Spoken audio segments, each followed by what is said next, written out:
तो हेलो दोस्तों, कैसे हैं आप सब। आशा करता हूँ सब बहुत अच्छे होंगे। दोस्तों हम स्टार्ट करते हैं आज हमारा चैप्टर नंबर 2 सप्लाई से। चलिएगा, तो हमारे चैप्टर नंबर 2 का नाम है सप्लाई। तो इसको मैं स्टार्ट करूंगा एक एग्जाम्पल के साथ।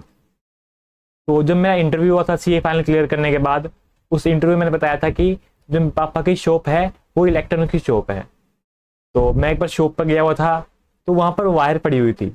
उस वायर को मैंने टच कर दिया, जिससे मुझे करंट लगा।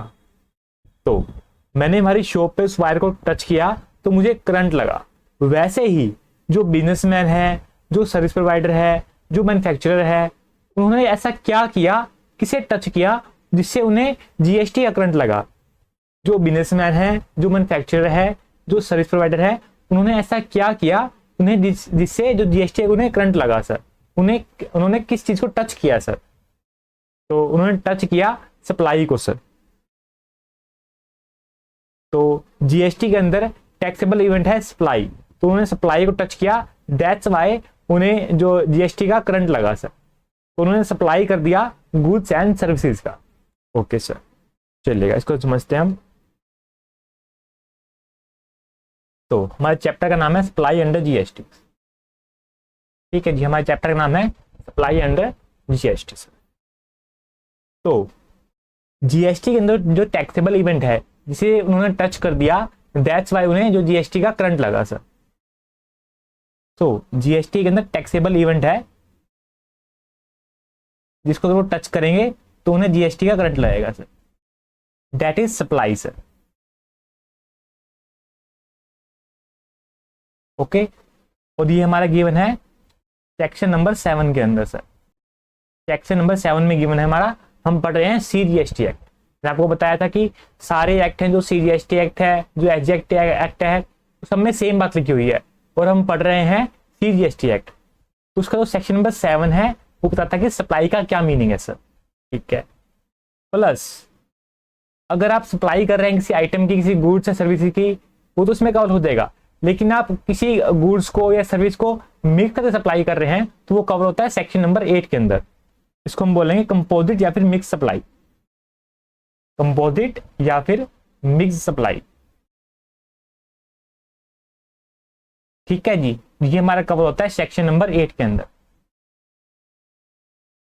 ओके, तो ये वो कंडीशन है, ये सिचुएशन है जहां पर कंसिडरेशन इन्वॉल्व होगा sir.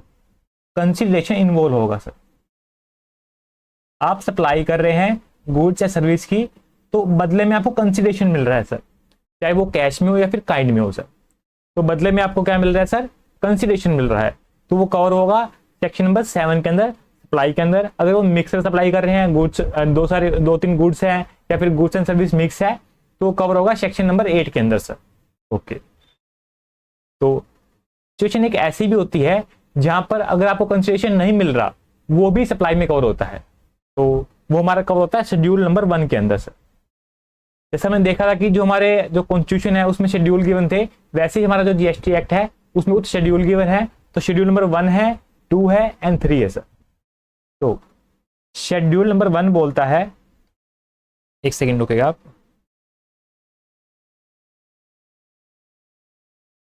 Schedule number 1 and schedule number 2 and schedule number 3।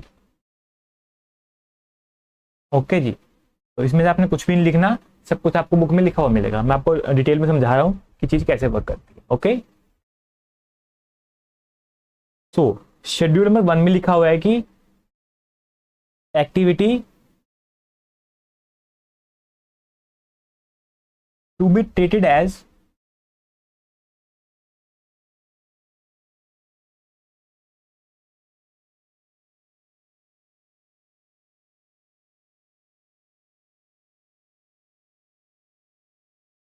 Supply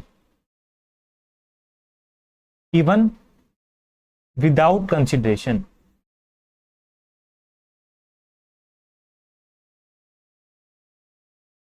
even without consideration. तो इसमें वो सिचुएशन कवर है, अगर बदले में कंसिडरेशन नहीं मिल रहा तो भी उसको हम सप्लाई मानेंगे सर। तो गवर्नमेंट ने इसमें 4 आइटम ऐसी कवर करी है जिसमें अगर वो होगा तो उसको हम सप्लाई मानेंगे विदाउट कंसिडरेशन सर। ओके ठीक है।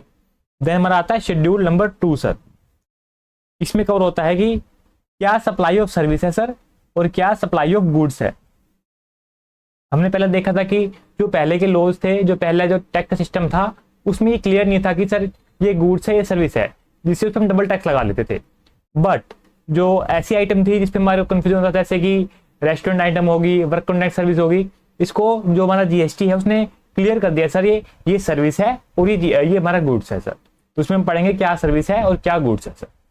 देन तो जो लॉ मेकर थे उन्होंने बोला कि ऊपर तो ये कवर हो गया कि सेक्शन 7 के अंदर सर ये सप्लाई है सर, बट कुछ आइटम ऐसी है कि जो हम मानते हैं सप्लाई है, जो यहाँ पर कवर होती है सर, बट उसको हम एक नेगेटिव लिस्ट में डाल रहे हैं। इसको सप्लाई होते ही हम मानेंगे, सप्लाई होते हुए भी हम मानेंगे कि सप्लाई नहीं है, सप्लाई होते हुए भी हम इसको मानेंगे कि सप्लाई नहीं है सर। जैसे कि आपका मोबाइल नंबर होता है आपके मोबाइल में सेव, तो आप जो कईयों के नंबर ब्लैक लिस्ट में डाल देते हो ना, जैसे आप कईयों के नंबर ब्लैक लिस्ट में डाल देते हो, वैसे ही ये उन्होंने इसमें बोला कि सप्लाई है हम मानते हैं, सप्लाई है हम मानते हैं, बट इसको हम ब्लैक लिस्ट में डाल रहे हैं सप्लाई होते हुए, तो इसको हम सप्लाई में कवर नहीं करेंगे सर। मतलब फॉर जीएसटी पर्पज इसको हम सप्लाई नहीं मानेंगे सर। ओके, इसको हम बोलते हैं negative list. Negative list, not liable to GST. वो कहते हैं हमें पता है सप्लाई है ये, बट इसको हमने नेगेटिव लिस्ट में डाल दिया है, इसको हमने ब्लॉक लिस्ट में डाल दिया है, इसको हम सप्लाई नहीं मानेंगे। ठीक है जी। तो ये पूरा मैंने एक ओवरव्यू दिया इस चैप्टर का जो इसमें हम कवर करने वाले हैं। तो सेक्शन नंबर 7 बोलता है सर सप्लाई का मीनिंग क्या है सर, और अगर हम मिला के सप्लाई कर रहे हैं, गुड्स एंड सर्विस को मिला के सप्लाई कर रहे हैं, तो उसको हम पढ़ेंगे सेक्शन नंबर 8 के अंदर सर। वैसे ही हमारे जो एक्ट है हमारा जीएसटी है उसमें शेड्यूल गिवन है। शेड्यूल 1 बोलता है कि ऐसी एक्टिविटी जहां पर कंसिडरेशन नहीं है तो भी उसको हम सप्लाई मानेंगे सर, तो भी उसको हम सप्लाई मानेंगे। और शेड्यूल 2 बोलता है सर ये गुड्स है और ये सर्विस है सर, ये हमें क्लियर कर दिया है इसने। और शेड्यूल 3 बताता है कि हाँ हम मानते हैं कि सप्लाई है ये, बट इसको हमने नेगेटिव लिस्ट में डाल दिया है, सप्लाई होते हुए भी इसको हम सप्लाई नहीं मानेंगे, सप्लाई होते हुए भी इसको हम सप्लाई नहीं मानेंगे सर। ओके, तो क्या ओवरव्यू है पूरे चैप्टर का, और इसमें बहुत सारे सर्कुलर कवर है, सर्कुलर एंड क्लैरिफिकेशन इस चैप्टर में कवर है सर। तो मैंने आपको बताया था कि क्लैरिफिकेशन सर्कुलर क्या होता है कि जो सीबीआईसी है, central board of indirect taxes and custom, वो क्लैरिफाई करता है कि जहां पर लो क्लियर नहीं होता, तो बहुत सारे क्लैरिफिकेशन आए हुए हैं सीबीआईसी के, उसके बारे में हम पढ़ेंगे सर। ओके चलिएगा, तो इसको हम देख लेते हैं हमारी बुक में से एक बार।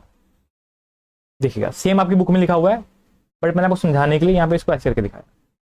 तो आपके स्टडी मैट में क्वेश्चन भी गिवन है, आपके स्टडी मैट में क्वेश्चन गिवन है sir what is taxable event. तो आप लिख के आओगे कि taxable event in GST supply, या फिर सप्लाई ऑफ कंपोजिट या फिर मिक्स्ड गुड्स की सर। अगर आप मिला के सप्लाई करें तो भी सप्लाई मानेंगे उसको। ओके, और शेड्यूल 1 में गिवन है कि जो आइटम विदाउट कंसिडरेशन में हम सप्लाई मानेंगे, और शेड्यूल 2 में गिवन है कि ये सप्लाई ऑफ गुड्स है सर, ये सप्लाई ऑफ सर्विसेज है। एंड शेड्यूल 3 में गिवन है negative list of GST sir and not liable to GST. तो क्या ओवरव्यू मैंने दे दिया आपको कंप्लीट जीएसटी चैप्टर का सर। ओके, देन कुछ इंपॉर्टेंट टर्म्स है उसको हम डिस्कस कर लेते हैं। तो जैसे कि हम सप्लाई करते हैं, हम सप्लाई किससे करते हैं, हम गुड्स सप्लाई करते हैं, हम सर्विस सप्लाई करते हैं। तो गुड्स का मीनिंग क्या है सर, सर्विस का क्या मीनिंग है। पहले मैंने जो आपको डेफिनेशन दी थी वो जीएसटी की डेफिनेशन नहीं थी, हम पढ़ेंगे अब कि जीएसटी पर्पज के लिए हम गुड्स किसे मानेंगे एंड हम सर्विस किसे मानेंगे। तो जब आप एक ट्रांजेक्शन करते हो, आप बिजनेस करते हो, तो हमारा वहां पर आता है गुड्स, गुड्स का मीनिंग हम देख लेंगे, हम सर्विस का मीनिंग देख लेंगे। देन हम देखेंगे कंसिडरेशन मीनिंग क्या है, क्योंकि आप गुड सर्विस ले रहे हो बदले में आप कंसिडरेशन दे रहे हो, तो कंसिडरेशन का क्या मीनिंग है। देन हम देखेंगे कि बिजनेस का मीनिंग क्या है सर। तो वैसे कुछ इंपॉर्टेंट टर्म्स है उसको हम कवर कर लेते हैं। देन हम चलेंगे मीनिंग ऑफ सप्लाई पे, सेक्शन नंबर 7 पे सर। ओके चलिएगा, देखिएगा आप जस्ट आपने आराम से देखना है और समझना है कि किस चीज के बारे में बात हो रही है और मैं क्या आपको बता रहा हूं, अपने माइंड में इसको आप रिटेन कर लेना है आप। तो देखिएगा आप यहाँ सम इंपॉर्टेंट टर्म्स। तो पहले हम देख रहे हैं सर गुड्स एंड सर्विस का meaning sir. Goods and service का क्या मीनिंग है सर? तो जो लॉ मेकर्स है उन्होंने गुड्स के अंदर हर चीज को कवर करना है सर। तो पहले हमने देखा था कि गुड्स का मीनिंग क्या है सर, जिस चीज को हम मैन्युफैक्चर करते हैं या फिर हम ग्रो करते हैं। बट इन्होंने क्या लिखा कि लॉ के अंदर इन्होंने लिखा कि एनी मूवेबल प्रॉपर्टी, ऐसी कोई भी प्रॉपर्टी जिसको मूव कर सकते हैं वो गुड्स है सर। तो लाइक ए पेन, ये सर गुड्स है सर। ये कैमरा, ये गुड्स है सर। ये सामने लाइटिंग वगैरह सब गुड्स है सर। तो क्या लैंड गुड्स है? नहीं सर, लैंड गुड्स नहीं, लैंड को हम मूव नहीं कर सकते। क्या आपका घर गुड्स है? जो आपका होम है, जो प्रॉपर्टी है, क्या वो गुड्स है सर? नहीं सर। जो भी ऐसी आइटम है जिसको मूव कर सकते हैं सर वो गुड्स है सर। ठीक है सर, इन्होंने इसी की डेफिनेशन यहाँ पे दी हमारे को। ओके, समझ में आती है हमारे को कि any kind of movable property is goods sir. Okay, अब गवर्नमेंट चाहती थी कि जो लॉटरी है, बैटिंग है, गैम्बलिंग है, उसको भी हम इसमें कवर कर लें। जो लॉटरी, बैटिंग, गैम्बलिंग है उसको हम गुड्स में कवर कर लें सर। क्योंकि अगर आपके पास लॉटरी का टिकट है सर, आपके पास लॉटरी का टिकट है, तो ये भी एक तरह की प्रॉपर्टी हुई ना आपकी, ये भी एक तरह की आपकी प्रॉपर्टी हुई। आपके पास लॉटरी का टिकट है, जिस पर्सन के पास ये लॉटरी का टिकट होगा, अगर उसमें इनाम निकलता है तो लॉटरी उसकी होगी सर। आपने मुझे दे दिया, अगर आपके 1 करोड़ की लॉटरी निकलती है, अगर लॉटरी टिकट मेरे पास है तो 1 करोड़ मुझे मिलेंगे। अगर आपके पास है तो आपके पास आपको मिलेंगे। अगर आप किसी और को दे देते हो तो उसको मिलेंगे सर। ठीक है ना? तो एक तरह की क्या होगी सर, ये प्रॉपर्टी होगी। और क्या है, ये मूवेबल प्रॉपर्टी है, ये इसमें कवर हो जाती है। बट जो लॉ मेकर है उन्होंने इसको अलग से क्लैरिफाई किया कि हम इस पर कन्फ्यूज ना हो, इसको अलग से लिख दिया कि सर ये भी जो है ये एक तरह की गुड्स है, इस पर भी हम जो जीएसटी है वो लगाएंगे सर। क्लैरिफाई कर दिया, वरना क्या होता कि केस जाते कोर्ट के अंदर, उसमें केस चलते रहते, टाइम वेस्ट होता सबका। तो उन्होंने यहाँ पर अलग से लिख दिया कि जो एक्शनेबल क्लेम है सर, इसको हम बोलते हैं एक्शनेबल क्लेम सर। इसको हम बोलते हैं एक्शनेबल क्लेम।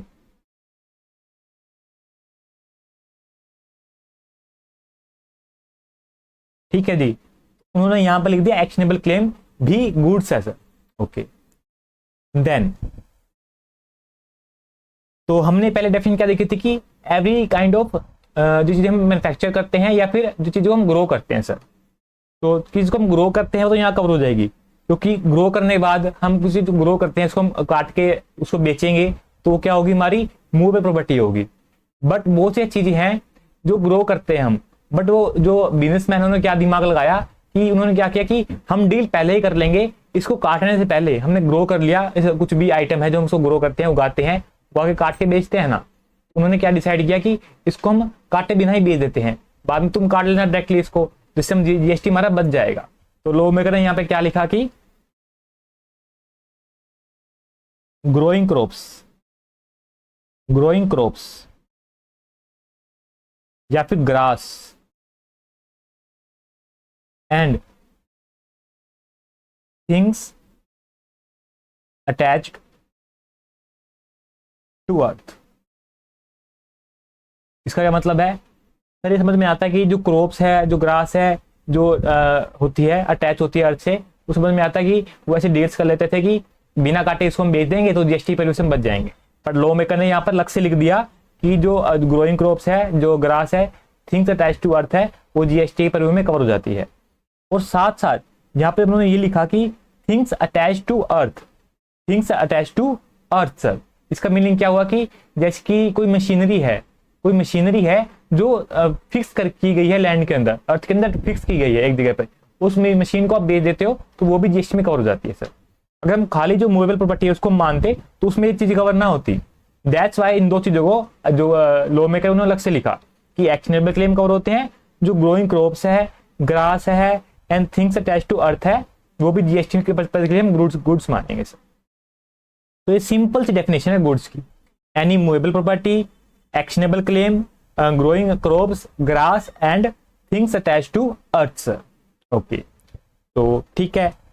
देन उन्होंने डेफिनेशन दी सर्विसेज की। उन्होंने क्या बोला? Anything other than goods, anything other than goods. उन्होंने बोला कि गुड्स के अलावा जो कुछ भी बच गया, सर, वो क्या है सर? वो सर्विस है सर। तो सब कुछ इसमें बाकी कवर हो गया। गुड्स में जो कवर होता है हमने इसमें कर लिया, उसके बाद जो कुछ भी बचता है वो सर्विस है सर। तो उन्होंने ऐसा इसलिए लिखा कि कुछ भी ऐसी आइटम ना बचे जो जीएसटी के स्कोप से बच जाए सर। तो हमने जब डेफिनेशन पढ़ी तो हमने देखा सर ये तो अनर्थ हो गया, उसमें आपने देखा होगा जो सीरियल आता है जेठालाल वाला, तारक मेहता का उल्टा चश्मा, उसमें दया बोलती ना, हे माँ माता जी, सर ये तो अनर्थ हो गया। अनर्थ कैसे हो गया? क्योंकि जब उन्होंने बोला कि any kind of movable property is goods, ठीक है सर, तो जो मनी है, जो हमारी पॉकेट मनी है, वो भी तो एक तरह की प्रॉपर्टी है हमारी, वो भी हमारी एक तरह की प्रॉपर्टी है, उसको हम किसी को देते हैं तो उस पर भी जीएसटी लगेगा अब तो चलिए अगर इसको हम यहाँ से एक्सक्लूड कर देते हैं, हम यहाँ से बोल देते हैं कि यहाँ पर मनी नहीं आएगा हमारे गुड्स के अंदर, तो वो यहाँ पे कवर हो जाएगा जो सर्विस है, क्योंकि यहाँ पे हमने बोल दिया एनीथिंग अदर देन गुड्स, अगर वो गुड्स नहीं है तो वो यहाँ पे कवर हो जाएगा। तो इससे भी हमने इसको एक्सक्लूड किया कि जो मनी है वो ना तो गुड्स है ना सर्विस है। साथ में उन्होंने सिक्योरिटीज है उसको भी एक्सक्लूड कर दिया। सिक्योरिटीज लाइक शेयर्स, डिबेंचर्स होते हैं आपके, जो आप देखते हैं जो शेयर्स ट्रेडिंग करते हैं, कंपनी के शेयर्स वगैरह होते हैं, उसको अगर आप ट्रांसफर करते हैं किसी को देते हैं तो उसमें जीएसटी नहीं आता, और जो मनी है वो भी हमारी जो गुड्स है, सर्विस कुछ भी नहीं है वो, ठीक है, इसको उन्होंने एक्सक्लूड कर दिया। तो दोनों में से एक्सक्लूड कर दिया, ना कि खाली गुड्स में से। अगर गुड्स में एक्सक्लूड करते तो सर्विस में आता, क्योंकि सर्विस का मतलब क्या था, एनीथिंग अदर देन गुड्स, तो दोनों से एक्सक्लूड कर दिया। अब लॉ मेकर प्रॉब्लम आ गई। लॉ मेकर कहते हैं कि जो बैंक में अगर आप लोन लेने जाते हो, तो बैंक आपसे इंटरेस्ट चार्ज करता है, तो उस पर हम जीएसटी लगाएंगे, या फिर क्योंकि हमने यहाँ पर मनी को एक्सक्लूड कर दिया है, कोई आपको मनी दे रहा है तो उस पर जीएसटी नहीं है, तो उससे उस पर हट जाएगा जीएसटी अगर आप किसी इंटरेस्ट पे अगर आप पैसा उधारी ले रहे हैं तो। या फिर अगर आप किसी ऐसे पर्सन पर जा रहे हैं जो आपसे रुपए ले रहा है और आपको बदले में डॉलर दे रहा है, जो करेंसी एक्सचेंज करने का काम करते हैं, तो उनको हमने कवर करना है जीएसटी प्रीव्यू के अंदर, वो तरह सर्विस प्रोवाइड कर रहे हैं ना आपको। तो उन्होंने यहाँ पे अलग से लिखा कि use of money, and use of money का मतलब क्या है कि इंटरेस्ट चार्ज करना आप पे, ठीक है। एंड उन्होंने लिखा कन्वर्जन ऑफ मनी,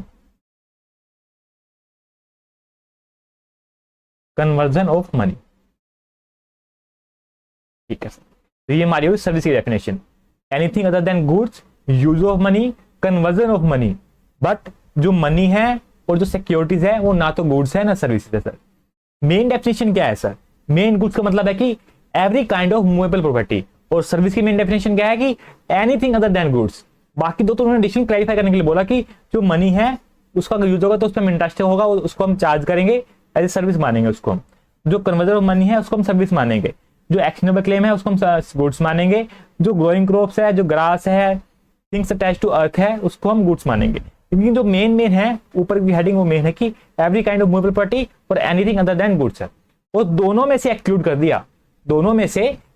दिया कि जो मनी है और जो सिक्योरिटीज है वो ना तो गुड्स है सर और ना तो सर्विस है। अगर इस पे जीएसटी आ जाता तो वरना अनर्थ हो जाता सर, तो पैसे देने पर भी हमें को जीएसटी पे करना पड़ता। ठीक है जी, इसको हम पढ़ लेते हैं बुक में से, देखिएगा। तो गुड्स का मतलब क्या है? एनी मूवेबल प्रॉपर्टी, और सर्विस का मतलब क्या है? Anything other than goods sir. Okay, तो साथ में उन्होंने कवर कर दिया एक्शनेबल क्लेम, ताकि जो लॉटरी, बैटिंग, गैम्बलिंग है उसको भी हम जीएसटी प्रीव्यू में कवर कर पाए। और जो हमारी ग्रोइंग क्रॉप्स है, ग्रास है, थिंग्स अटैच टू लैंड है या फिर अर्थ है, तो उसको भी इसमें कवर कर लेते हैं, ताकि जो ग्रोइंग करते हैं, क्रॉप्स को ग्रो करते हैं, वो अगर बिना काटे इसको सेल कर देंगे तो जीएसटी में कवर नहीं हो पाएंगे। And anything other than goods, जो बच गया वो सब कुछ हमारा क्या है? सर्विस है sir. And use of money and conversion of money is service sir. But money and securities are neither goods और नॉर सर्विस सर, वो ना तो गुड्स है और ना ही सर्विस है सर। क्लियर सर बिल्कुल आपको? ओके। जो हमारे एक्शनेबल क्लेम होते हैं उसका मीनिंग क्या है सर? जो हमने यहाँ पे देखा ना, जो एक्शनेबल क्लेम है उनका मीनिंग क्या है सर? उनका मीनिंग है लॉटरी या बैटिंग या फिर गैम्बलिंग या फिर सिक्योर्ड डेब्ट या फिर इंश्योरेंस सर। तो सर इंश्योरेंस पे आप जीएसटी लगा रहे हो या फिर आप सिक्योर्ड डेब्ट पे जीएसटी लगा रहे हो, तो ये तो गलत बात है ना सर। इंश्योरेंस पे जीएसटी नहीं लगाना चाहिए, तो बंदा अपना इंश्योरेंस करवा रहा है उस पर आप जीएसटी क्यों लगा रहे हो? तो गवर्नमेंट ने क्या बोला कि हम आगे देखेंगे। मैंने आपको बताया ना कि गवर्नमेंट ने एक नेगेटिव लिस्ट दी है, उन्होंने बोला हाँ इसको मानते सप्लाई है, सप्लाई होते हुए भी इसको हम नेगेटिव लिस्ट में डाल रहे हैं तो इसको हम सप्लाई नहीं मानेंगे। उन्होंने वहां पे क्या बोला कि जो लॉटरी, बैटिंग, गैम्बलिंग है उसको तो हम इसमें कवर कर लेते हैं, लेकिन जो सिक्योर्ड डेट है, जो उसके अलावा जो कुछ भी बच गया, जो एक्शनेबल क्लेम के अंदर जो कुछ भी बच गया उसको उन्होंने नेगेटिव लिस्ट में डाल दिया, उसको हम आगे पढ़ेंगे। तो इन तीनों के अलावा जो कुछ भी बच गया उसमें कवर होता है एक्शनेबल क्लेम के अंदर, वो सब कुछ उन्होंने नेगेटिव लिस्ट में डाल दिया। ठीक है जी। और उन्होंने जो एक्शनेबल क्लेम है उसको यहाँ कवर कर लिया कि लॉटरी बैटिंग गैम्बलिंग है उस पर हम जीएसटी लगाएंगे, उसको हम नहीं छोड़ेंगे। ठीक है सर, बात समझ में आती है। देन ये मैंने देखा meaning of term goods and service. Then हम देख लेते हैं नंबर 2 पे मीनिंग ऑफ कंसिडरेशन सर। तो आप किसी से गुड्स ले रहे हैं, सर्विस ले रहे हैं, तो बदले में आपको कंसिडरेशन तो देना होगा, तो उसका मीनिंग क्या है सर फॉर जीएसटी पर्पस। इसमें आप देखिएगा, तो इसमें क्या बोलते हो, एनी पेमेंट इन मनी या फिर अदर देन मनी, या तो आप मनी में पे कर रहे हैं या फिर आप अदर देन मनी में पे कर रहे हैं सर। इसलिए पे कर रहे हैं sir against supply of goods and service, supply of goods and service या फिर बोथ सर। ठीक है सर। तो अगर आपको सप्लाई की जा रही है गुड्स की, सर्विस की या दोनों की, तो उसके लिए आप पे कर रहे हैं, इन मनी में पे कर रहे हैं या फिर अदर देन मनी में पे कर रहे हैं। सर मनी तो हमारे समझ में आता है, लेकिन जो अदर देन मनी है इसका क्या मीनिंग है सर। तो इसका मतलब है एक्ट और वेरिएंस, या तो बदले में आप कुछ कोई एक्ट कर रहे हैं, या तो आप कुछ बदले में एक्ट कर रहे हैं, आपको गुड्स मिल रही है, सर्विस मिल रही है, या फिर आपको दोनों मिल रहे हैं, तो बदले में तो कुछ आप एक्ट कर रहे हैं या फिर आप कुछ सहन कर रहे हैं। कुछ सहन करना भी कंसिडरेशन है, कुछ सहन करना भी कंसिडरेशन है। मैं आपको एग्जांपल दूंगा, रुकेगा आप, तो आप एग्जांपल लीजिएगा। अभी क्या हुआ कि आज सुबह की बात है दोस्तों, आज सुबह की बात है कि हमारा जो सामने वाला घर है ना, वहां पे टाइल्स लग रही है, वहां पे टाइल्स लग रही है, और उन्होंने इतना शोर मचाया हुआ है, इतना शोर मचाया हुआ है, यार मैं लेक्चर कैसे शूट करूं यार, तुमको पढ़ाना है, तो मेरा घर का रोटी से चलती है, इस काम से चलती है दोस्तों, और मेरी रोटी पर वो लात मार रहे हैं, मैं लेक्चर कैसे शूट करूं, मैं लेक्चर कैसे शूट करूं कि वो इतना शोर मचा रहे हैं, उनकी मशीनें चल रही हैं टाइल काटने की। तो मैंने उनको बोला सर नहीं सर, ये मैं नहीं करने दूंगा भाई, मुझे लेक्चर शूट करने हैं, तुम्हारा ये काम बंद करो सर, तुम्हें मैं ये काम नहीं करने दूंगा। तो मुझको उस बंदे ने बोला जो आप पे टाइल्स लगा रहा था, वो कहता है अरे सर आपके घर के बाहर की भी टाइल्स टूटी हुई है, आपके घर के बाहर की भी टाइल्स टूटी हुई है, तो इन टाइल्स को मैं रिपेयर कर दूंगा जो आपकी 4-5 टाइल टूटी हुई है, और आप मुझको बदले में पैसे मत देना सर। तो मैं उसको बोला ठीक है बहुत बढ़िया है, तो कोई नहीं इसको बोला, तुम जी भर के शोर मचाओ, मैं इस चीज को सहन कर लूंगा, तुम जी भर के शोर मचाओ और मैं इस चीज को सहन कर लूंगा। तो उन्होंने मुझे सप्लाई करी, सर्विस सप्लाई करी, उन्होंने मुझे सर्विस दी कि वो जो मेरी टाइल्स वगैरह है वो उसको रिपेयर करके दे रहे हैं, जो मेरी टाइल्स वगैरह हैं वो उसको रिपेयर करके दे रहे हैं, बदले में उसको मैं पैसे नहीं दे रहा, मैं बदले में उसको मैं मनी नहीं दे रहा, बल्कि मैं सहन कर रहा हूँ। जो वो शोर कर रहे हैं ना, जो वो शोर कर रहे हैं, मैं उसको सहन कर रहा हूँ, फोरबिडेंस कर रहा हूँ सर। वैसे में कोई एक्ट कर रहा होता तो बदले में उसको हम कंसिडरेशन मानते थे। ठीक है, बात समझ में आई आपको कि फोरबिडेंस का मतलब क्या है, कि सहन करना भी कंसिडरेशन है। देन इसमें नेक्स्ट पॉइंट आता है पेड बाय रेसिपिएंट या फिर थर्ड पार्टी, या तो सर्विस को जो रिसीव कर रहा है वो पे करे या फिर कोई थर्ड पार्टी पे करे। इसका मैं आपको एग्जांपल देता हूं। जब मैं आर्टिकलशिप कर रहा था ऑफिस के अंदर, सीए ऑफिस के अंदर, तो वहां पर कंपनी ने कुछ अपने एम्प्लॉयज भेजे कि उन्होंने हमारे सीए को बोला कि जो हमारे ऑफिस के थे सीए, उनको बोला कि इनको आप जो है अकाउंटिंग का वर्क सिखा दीजिए। ठीक है सर। तो उनको कंपनी वालों के पास टाइम नहीं था, तो उन्होंने सीए ऑफिस में भेज दिया कि इनको आप अकाउंटिंग का वर्क सिखा दीजिए ताकि हमारी कंपनी में अच्छे से वर्क कर पाए। तो और कंपनी वालों ने बोला कि आप इनको काम तो सिखा रहे हैं, जो आप बिल बनाओगे काम सिखाने का वो कंपनी के नाम का बनाना, जो आप बिल बनाओगे काम सिखाने का वो आप कंपनी के नाम का बनाना सर। तो इसमें देखो जो सर्विस मिल रही है, जो काम सिखाने की सर्विस मिल रही है, उनके एम्प्लॉयज को मिल रही है जो वहां पर सीखने आ रहे हैं, लेकिन पेमेंट कौन कर रहा है, पेमेंट यहाँ पर थर्ड पार्टी कर रही है, वो कंपनी कर रही है सर। तो इसको भी हम कंसिडरेशन मानेंगे। चाहे जो रेसिपेंट है वो पे कर रहा है या फिर जो थर्ड पार्टी पे कर रही है, तो दोनों ही कंसिडरेशन होता है। ठीक है सर, ये बात समझ में आती है आपको? हाँ जी, इसमें एक इंपॉर्टेंट पॉइंट और आता है, note deposit to be considered as payment when applied as consideration for said supply. ठीक है जी, आपने कुछ भी नहीं लिखना, आपकी बुक में लिखा हुआ है। ठीक है, तो जो आपके डिपॉजिट है सर, जो अगर आप कुछ डिपॉजिट करा रहे हैं उसको हम पेमेंट, आपने आप कुछ डिपॉजिट पेमेंट जमा कराई है, उसको हम कंसिडरेशन तब मानेंगे जब उसको हम अप्लाई कर लेंगे फॉर सेट सप्लाई। इस बात का मीनिंग क्या है सर? आप एग्जांपल लीजिएगा मेरा तरफ से, आप कि आज सुबह ही क्या हुआ, सब कुछ आज सुबह ही हुआ। मुझे लगता है कि आज सुबह वाईफाई लगाने वाला आया हमारे घर पे। अब मैं क्लासेस रिकॉर्ड करता हूँ और मुझको यूट्यूब पे जो लेक्चर है अपलोड करने होते हैं, या फिर आपके लिए लेक्चर रिकॉर्ड करने होते हैं, उसको एडिटिंग करना होता है, उसके लिए मुझे नेट चाहिए होता है। तो आज मैंने बुलाया वाईफाई वाले को, तो वाईफाई वाला आया, तो उसने मुझको बोला कि जो मंथली चार्जेस है वो तो मैं आपसे लूंगा, जो मंथली चार्जेस हैं वो तो मैं आपसे लूंगा, प्लस एक बार आपको मुझे डिपॉजिट करवाना होगा एज ए सिक्योरिटी। 6,000 मुझसे मांग रहा था वो, कि आपको 6,000 रुपए एज ए सिक्योरिटी डिपॉजिट करवाना होगा सर, डिपॉजिट करवाना होगा।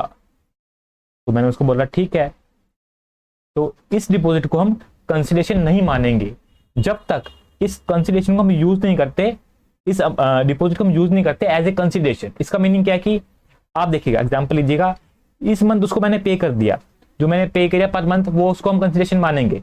बट जो नेक्स्ट मंथ था, मैं इतना बिजी था लेक्चर रिकॉर्ड करने में, ना तो मैंने उसका फोन उठाया और ना मैंने उसको रिप्लाई करा कुछ भी।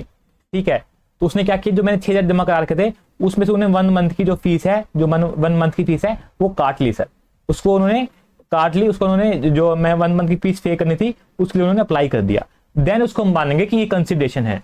अदरवाइज अगर आपने सिक्योरिटी डिपॉजिट करवाया है वो कंसिडरेशन नहीं है, जब उसको अप्लाई कर दिया गया for consideration then it is consideration. ये बात आपको पता होनी चाहिए, उसी बात को आपने ध्यान रखना है। ठीक है जी, तो यहाँ पर हमारी जो कंसिडरेशन है उसकी डेफिनेशन कंप्लीट होती है, इसको हम रीड कर लेते हैं बुक से।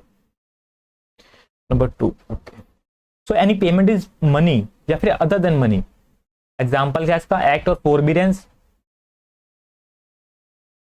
अगेंस्ट सप्लाई ऑफ गुड्स या फिर सर्विसेज या फिर बोथ्स, पेड बाय द रेसिपिएंट और the third party but not include. इसमें एक तो मैंने कवर कर दिया कि जो डिपॉजिट है उसको हम नहीं कवर करेंगे, जब वो कंसिडरेशन की अप्लाई करेंगे तो इसको हम कंसिडरेशन मानेंगे। बट एक पॉइंट और रह गया कि जो सब्सिडी है जो दी जाती है सेंट्रल गवर्नमेंट और स्टेट गवर्नमेंट तरफ से, उसको भी हम कंसिडरेशन नहीं मानेंगे सर, उसको भी हम कंसिडरेशन नहीं मानेंगे सर। ये बात आपको पता होनी चाहिए। देन हम चलते हैं आगे टर्म नंबर 3 पे sir.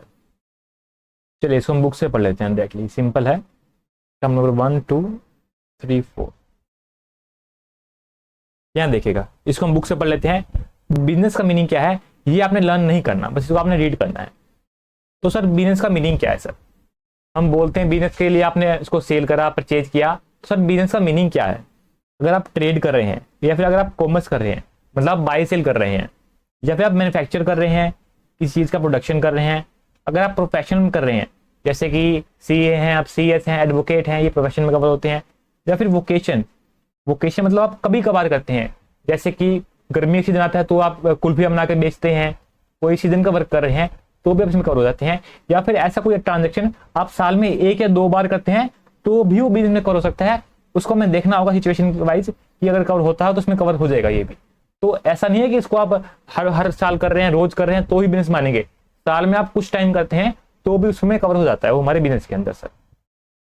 And facilitated by a club to its member, कोई क्लब है, कोई सोसाइटी अपने मेंबर को कोई फैसिलिटी दे रही है तो वो भी इसको हम कवर कर लेते हैं बिजनेस के अंदर सर। या एडमिशन टू एनी प्रीमाइस है, लाइक जू हो गया, मूवी हॉल हो गया, तो भी एक तरह बिजनेस है। रेस क्लब हो गया। बुक मेकर ये नहीं कि जिससे आप बुक से पढ़ रहे हैं, बुक को बनाने वाला। बुक मेकर का मतलब है कि जो सट्टेबाजी होता है ना, जिससे आप सट्टा लगाते हैं, घोड़ों के ऊपर सट्टा लगाते हैं, तो वो सट्टेबाज होता है जो, उसको बोलते हैं बुक मेकर सर। और any other business activity sir, ये बहुत बहुत इंपॉर्टेंट बात है सर, ये बात आपको अभी तक पता नहीं होगी सर। ठीक है जी, एक सेकंड रुकिएगा, ये बात आपको पता नहीं होगी। Any business activity for profit और नॉन प्रॉफिट। अगर आप कोई ऐसी एक्टिविटी कर रहे हैं जो नॉट फॉर प्रॉफिट है, जो आप प्रॉफिट के लिए नहीं कर रहे हैं, तो भी वो उसको हम मानेंगे कि बिजनेस में कवर होती है। दूसरा उन्होंने यहाँ पे क्या बोला कि any other business activity, any other business activity, कि कोई भी बिजनेस एक्टिविटी हो। जस्ट लाइक कि हमारे घर के पास शॉप है, मैं आपको एग्जांपल देता हूँ। यहाँ घर के पास ही शॉप है, किराने की शॉप है। वो अंकल क्या करता है कि टॉफी का डब्बा लेके आता है, टॉफी के डब्बे लेके आता है, और टॉफी जो है ना वो सेल कर देता है। ऐसे करते करते उसने 100 डब्बे इकट्ठे कर लिए सर, ऐसे करते करते उसने 100 डिब्बे इकट्ठे कर लिए। तो उसने 100 डिब्बे बेचे, बाद में उसको मिले 500 रुपए। तो सर इस पर भी जीएसटी आएगा, इस पर भी जीएसटी आएगा। मतलब कि एनी अदर बिजनेस एक्टिविटी, जो वो बिजनेस कर रहा है ना, जो बिजनेस कर रहा है उससे रिलेटेड वो कोई भी एक्टिविटी कर रहा है, बिजनेस रिलेटेड कोई भी एक्टिविटी कर रहा है, तो उसको भी हम बिजनेस ही मानेंगे, मतलब उसी का बिजनेस मानेंगे, उस पर भी जीएसटी आएगा। जैसे कि वो कुछ आइटम सेल करता है शॉप पे, बट उसने जब डब्बे सेल करे, खाली डब्बे, तब भी उसको बिल काटना पड़ेगा। जो इनकम, जो टैक्स इनवॉइस है जीएसटी का, वो टैक्स इनवॉइस बनाना पड़ेगा और जीएसटी पे करना पड़ेगा अपनी पॉकेट से सर। ठीक है सर, ये बात आपको पता नहीं होगी और ये बात आपको हजम भी नहीं होगी आसानी से, क्योंकि आपने देखा होगा कि आसपास जो है ऐसे लोग हैं वो खाली कुछ सेल करते हैं तो ही बिल बनाते हैं, बट अदरवाइज ऐसी चीज पे वो बिल नहीं बनाते सर। बट जिस दिन फंस गए ना, तो आप सीए आप आगे पढ़ोगे कि हमारे चैप्टर में कवर होता है सीए फाइनल के अंदर ही, कि जो ऐसे पर्सन है जो कंप्लायंस नहीं करते और ऐसे प्रॉपर कंप्लायंस नहीं करते, तो उनको बहुत बड़ी पेनल्टी लगती है, यहाँ तक कि उनको जेल तक हो सकती है सर। ठीक है जी। तो एज पर लॉ क्या है कि उनको बिल बनाना पड़ेगा और यहाँ पर जीएसटी को पे करना ही होगा, अगर वो कोई भी ऐसी एक्टिविटी कर रहे हैं जो उनके बिजनेस से रिलेटेड है सर। उनके बिजनेस रिलेटेड कोई भी एक्टिविटी कर रहे हैं, वो उनके हम बिजनेस ही मानेंगे सर। ओके, तो बस ये बात हमें ध्यान रखनी है, इस डेफिनेशन को आपने लर्न नहीं करना, बिल्कुल लर्न नहीं करना। ओके, देन हमारा आता है रिलेटेड पर्सन सर, इसको आपने लर्न करना है, इंपॉर्टेंट डेफिनेशन है। तो for GST purpose related person का मीनिंग क्या है सर, रिलेटेड पर्सन की डेफिनेशन क्या है सर, उसको आप लर्न करोगे पैट एफबीडीपी। पैट एफबीडीपी, आपके पैट की एफबीडीपी, आपके पैट की, पैट को हम क्या बोलेंगे, आपका जो पैट है, कुत्ता, कुत्ता तो नहीं बोलेंगे, टोमी, आपका जो टोमी पैट है, तो उसका उसकी एफबीडीपी, तो टोमी भी एफबी लाता है, तो टोमी की आपका जो डॉग है, जो आपका पेट है, उसकी एफबी की डीपी, पैट एफबीडीपी। तो पी से आएगा पार्टनर, अगर आप पार्टनर्स हैं या फिर आप ऑफिसर हैं, आपका किसी के बिजनेस के अंदर आप ऑफिसर हैं, तो जो बिजनेसमैन है, जो ऑफिसर है, वो क्या है, रिलेटेड है। या फिर आप डायरेक्टर हैं, एक कंपनी के अंदर आप डायरेक्टर हैं, जो कंपनी है, वो जो डायरेक्टर है वो क्या है, रिलेटेड है सर। तो पी से क्या आएगा, पार्टनर, ऑफिसर और डायरेक्टर सर। ई से क्या आएगा, एम्प्लॉयर एंड एम्प्लॉय, अगर आप एम्प्लॉयर एंड एम्प्लॉय है तो उसको हम मानेंगे कि आप रिलेटेड हैं for the purpose of GST sir. ठीक है, देन टुगेदर, टी से आएगा together, they control A third person. ये आप एग्जांपल लीजिएगा, जी मैंने स्टार लगा रखा है ना यहाँ पर। तो एक तो है श्याम, एक तो है श्याम और एक है घनश्याम। एक श्याम है और एक घनश्याम है, और ये कंट्रोल कर रहे हैं राम को मिल करके। ये दोनों मिल करके श्याम और घनश्याम कंट्रोल कर रहे हैं राम को सर। तो together they control A third person, दोनों मिलकर वो एक थर्ड पर्सन को कंट्रोल कर रहे हैं। तो for the purpose of GST ये दोनों पर्सन क्या माने जाएंगे, रिलेटेड माने जाएंगे सर। ये दोनों पर्सन मिलकर श्याम और घनश्याम राम को कंट्रोल कर रहे हैं। So for the purpose of GST ये दोनों पर्सन हम मानेंगे रिलेटेड है सर। ओके, देन डायरेक्ट और इनडायरेक्ट कंट्रोल कर रहे हैं, एक पर्सन दूसरे पर्सन को डायरेक्ट या फिर इनडायरेक्ट कंट्रोल कर रहा है, या फिर उसने उसमें शेयर ले रखे हैं 25% से ज्यादा सर, 25% या फिर 25% से ज्यादा सर। तो हमारा डी से यहाँ पे कवर हो जाएगा ये। यहाँ तक पी, पी से आप प्रिंसिपल या फिर एजेंट है सर, उसको क्या मानेंगे सर, ये रिलेटेड पर्सन है सर। डीपी यहाँ पे हो गया, पैट ये हो गया, पैट डीपी। एफ से फैमिली और बी से both of them control A third person, both of them control A third person. इसका आप एग्जांपल लीजिएगा, control by A third person, sorry, both of them control by A third person. यहाँ पे क्या है कि जो राम है ना, जो राम है वो कंट्रोल कर रहा है श्याम को एंड घनश्याम को। यहाँ पे राम कंट्रोल कर रहा है श्याम को और घनश्याम दोनों को कंट्रोल कर रहा है। तो यहाँ पे क्या है, यहाँ पे अगेन जो श्याम और घनश्याम है वो दोनों रिलेटेड है सर। वहां पे क्या था कि श्याम और घनश्याम राम को कंट्रोल कर रहे थे, तो इस साइड से दोनों रिलेटेड थे। इधर क्या है कि राम जो श्याम है घनश्याम दोनों को कंट्रोल कर रहा है, तो यहाँ पर जो श्याम और घनश्याम है वो दोनों क्या है, रिलेटेड पर्सन है for the purpose of GST sir. Then आती है बात फैमिली की, इन फैमिली अगर आप स्पाउस हैं, आपका जो स्पाउस है फॉर गर्ल उनका जो हस्बैंड है, जो फॉर जो हस्बैंड है उनकी वाइफ, तो और आपके जो चिल्ड्रन हैं वो आपके क्या होंगे, ऑलवेज आपके क्या होंगे, रिलेटेड पर्सन होंगे सर। ओके, लेकिन आपके जो पेरेंट्स हैं, जो आपके ग्रैंड पेरेंट्स हैं, या फिर आपके जो ब्रदर और सिस्टर हैं सर, ये आपके सगे वाले लेने हैं सर, ये आपके सगे वाले लेने हैं। अगर सगे वाले नहीं है तो उनको वो तो आपके रिलेटेड बिल्कुल नहीं है, आपके चाचे ताऊ मामे के हैं वो तो बिल्कुल नहीं है। लेकिन जो आपके सगे वाले हैं ब्रदर सिस्टर और जो आपके सगे वाले पेरेंट्स और ग्रैंड पेरेंट्स है, अगर वो आप पे डिपेंड है sir, only depend upon you, तो ही उसको हम मानेंगे आपके रिलेटेड है। आपके जो चिल्ड्रन हैं, जो आपके स्पाउस है सर, वो तो आपके ऑलवेज आपका रिलेटेड पर्सन मानेंगे सर। लेकिन बट जो आपके पेरेंट्स हैं, ग्रैंड पेरेंट्स हैं, या आपका ब्रदर सिस्टर है, अगर आप पे डिपेंडेंट है तो ही इसको मानेंगे कि आपके वो रिलेटेड पर्सन है for the purpose of GST sir. इसको अपन लर्न कर लेना है, pat F B D P, pat F B ऐसे फैमिली, बी से बोथ, और डीपी से डायरेक्ट, एंड बी से प्रिंसिपल एजेंट सर। इसको अपन लर्न कर लेना है ऐसे, तो क्लियर है आपको? चलिए इसको हम आगे चलते हैं। देन ये मैं आपको समझाता हूं, ये देखिएगा आप, एक बार आपको पावर पॉइंट दिखाता हूं। तो मैंने आपको बताया था कि फॉर जीएसटी पर्पज जो आप लेते हैं रजिस्ट्रेशन, वो स्टेट वाइज होता है। जो आप रजिस्ट्रेशन लेते हैं वो स्टेट वाइज होता है, कि अगर आप पूरे इंडिया में सेल करना चाहते हैं, तो अगर आप पूरे इंडिया में सेल करना चाहते हैं कि जिस स्टेट में आप सेल कर रहे हैं, आपको उस स्टेट में रजिस्ट्रेशन लेना पड़ेगा। अगर आप महाराष्ट्र में सेल कर रहे हैं, तो गुजरात में दोनों जगह सेल कर रहे हैं, तो आपको यहाँ भी रजिस्टर होना पड़ेगा और आपको यहाँ भी रजिस्टर होना पड़ेगा। तो जो हमारा जीएसटी में रजिस्ट्रेशन है वो स्टेट वाइज है, पूरा कंट्री का एक रजिस्ट्रेशन नहीं है, वो क्या है, स्टेट वाइज है।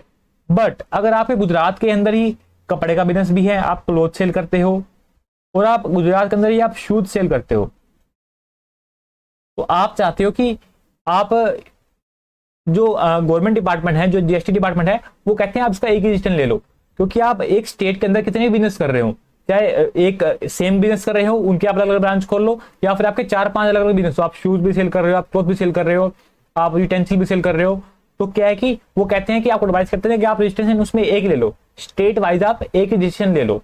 बट आपको लगता है कि जो क्लोथ है, जो शूज का बिजनेस है, मैं इनको मिक्स नहीं करना चाहता, जो इनका हिसाब किताब है उसको मैं अलग अलग रखूंगा, जो उसका आईटीसी है उसको मैं अलग रखूंगा, जो शूज का आईटीसी है उसको मैं अलग रखूंगा, इनको मिक्स करके मैं खिचड़ी नहीं बनाऊंगा, तो इनका रजिस्ट्रेशन मैं अलग अलग लूंगा। तो वो कहते हैं कोई बात नहीं, अगर आपने अलग अलग लेना है तो अलग रजिस्ट्रेशन इसका ले सकते हो, कंपल्सरी नहीं है, लेकिन आप खुद चाहो, अपनी तरफ से चाहो तो आप इसका रजिस्ट्रेशन अलग से ले सकते हो सर, वो आपको अलाउड करते हैं। बट आपको हर स्टेट में रजिस्ट्रेशन लेना ही होगा अगर आपने इसको सेल करनी है। जो पूरा नेशनल वाइज आपका रजिस्ट्रेशन एक नहीं होता, आपको स्टेट वाइज लेना पड़ता है। पर एक स्टेट के अंदर 2 या 3 या 4 या 5 अगर आप लेना चाहें तो अपनी इच्छा से ले सकते हैं sir, as your wish. Clear है सर? चलेगा। तो हमारी नेक्स्ट डेफिनेशन आती है इंपॉर्टेंट डेफिनेशन, इसको मैं ऐसे समझाऊंगा, आपको डायरेक्ट समझ में नहीं आएगी। ये आते हैं डिस्टिंक्ट पर्सन। डिस्टिंक्ट पर्सन तो इसका मतलब क्या है कि एग्जाम्पल लीजिएगा, आपने ले रखा है separate registration, separate registration, whether same state या फिर यूटी और डिफरेंट स्टेट। तो मैंने आपको क्या बताया था कि आपको हर स्टेट में रजिस्टर होना ही पड़ेगा, आपको हर स्टेट में रजिस्टर होना ही पड़ेगा। बट एक स्टेट के अंदर अगर आपके 2, 4, 5 बिजनेस हैं तो उनके लिए आप अलग अलग रजिस्ट्रेशन ले सकते हो, वो आपकी इच्छा पे है, वो आपके लिए एज ए ऑप्शन रहता है सर, आपकी मर्जी, आप लेना चाहो तो ले सकते हो। ठीक है सर? तो वो कहते हैं अगर आप रजिस्टर हो एक स्टेट के अंदर, यहाँ पे आप रजिस्टर हो और दूसरे स्टेट में आपने रजिस्ट्रेशन ले रखा है सर, ये है हरियाणा और ये है उत्तर प्रदेश। ठीक है जी? तो यहाँ पे आप रजिस्टर हो और आप यहाँ पे रजिस्टर हो, आपको स्टेट वाइज रजिस्ट्रेशन लेना ही होगा हमारे जीएसटी के अंदर। तो जो हमारा जीएसटी डिपार्टमेंट है, जो जीएसटी लॉ है, वो कहता है कि ये दोनों पर्सन अलग अलग हैं सर, क्योंकि यहाँ पर एक स्टेट की दीवार आ गई, यहाँ पर स्टेट का बॉर्डर आ गया, तो वो कहते हैं दोनों पर्सन अलग अलग है फॉर द जीएसटी। अगर हम यहाँ से कुछ गुड्स सेल करते हैं, गुड्स भेजते हैं, अपनी ब्रांच को भेजते हैं, हमारे एक ब्रांच अलग स्टेट में है, खुद की ब्रांच को हम कुछ गुड्स सेल कर रहे हैं, तो फॉर द पर्पज जीएसटी इनको हम मानेंगे डिस्टिंक्ट पर्सन है, मतलब ये अलग अलग पर्सन है, अलग अलग पर्सन है, ये दोनों एक पर्सन नहीं है सर, ये दोनों अलग अलग पर्सन है, दोनों एक पर्सन नहीं है सर। तो यहाँ पे अगर हम कुछ सामान बेच रहे हैं तो आपको जीएसटी का बिल काटना होगा, आपको इनवॉइस बनाना होगा सर, और आपको जीएसटी पे करना भी होगा सर। बट जो इस ब्रांच को बाद में आईटीसी वापस मिल जाएगा। उसके पीछे मेन कारण क्या है कि अगर आप यहाँ से गुड्स को मूव कर रहे हैं तो वो कहते हैं कि एक बार आप जीएसटी पे कर दीजिए, एक बार आप जीएसटी पे कर दीजिए, बाद में आपको आईटीसी मिल जाएगा वहां पहुंचने के बाद, बाद में आपको आईटीसी मिल जाएगा वहां पहुंचने के बाद, एक बार आप जीएसटी पे कर दीजिए।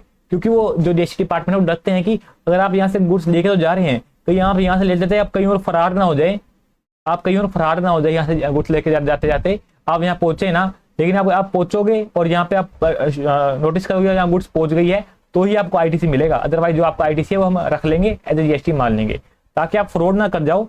दैट्स वाई जो जीएसटी डिपार्टमेंट है उन्होंने इसको कवर कर दिया कि इसको भी हम डिस्टिंक्ट पर्सन मानेंगे सर।